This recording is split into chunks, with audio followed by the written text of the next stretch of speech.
Assalomu alaykum. Ayni damda Denov tumanidagi So'fallar mahallasiga joylashgan 7 qavatli uylarning oldida turibman. Bu uylarning oldiga turishimning sababi aholidan murojaat kelib tushgan.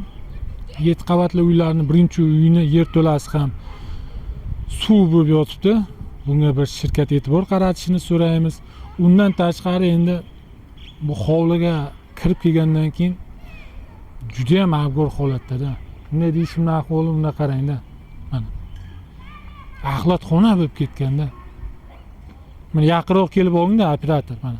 Oling mana shularni yaqinroq mashina kelib yurib oling. Endi bu supurilmaydimi bu yerlar? Vaziyatni qaranglar, qanchalik ayanchli. Har qadamda axlatda, har qadamda uni qaranglar. Bironta joy yo'q, bir toza joy yo'q, bir qarshi toza joy yo'q. Bir mahalla ham kelib qarasa bo'lmaydimi bu? Shuncha odam yashaydi bu yerda. Mana endi qarang. Endi axlat to'kaydigan joyni ahvolini qarang. Aslida men ko'p shaharlarga, tumanlarga yuraman. Mana shu ko'p qavatli uylarning oldidagi axlatxonasi mana shu chiqindini chiqarib qo'yilgan. Atrof o'ralgan bo'ladi-da. Atrof o'ralgan bo'lgan sababi chunki axlat keladi, o'sha devorning orqasiga tashlaydi, qutilarga belgilangan joyga. Yerda na pishak, na kuchuk olib chiqib qoladi-da. Lekin bu yerga men bu holatni ko'rmayapman-da. Bu yer o'sha men aytgan narsa bu yerga barpo etilishi kerak-da, axlatxonaga. Mana qarangda. Mana domneni bu tarafini qarangda mana. Uni qarang, ey.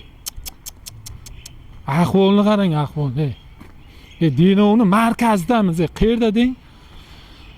Sobiq ichki ishlar boshqarmasining binosining ro'parasidagi domlarda mana.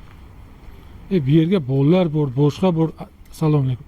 Antisanitariya, burchaklarga axlat. Har qarshida axlatxonada, har qarsh. Bu nima ahvoli?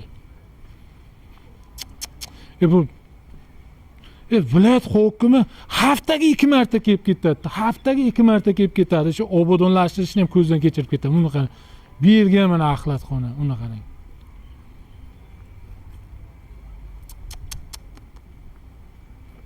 Burchagini qarang, burchagini.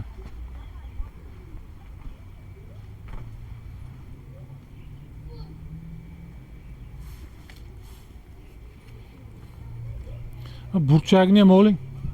Har qadamda axlat. Bir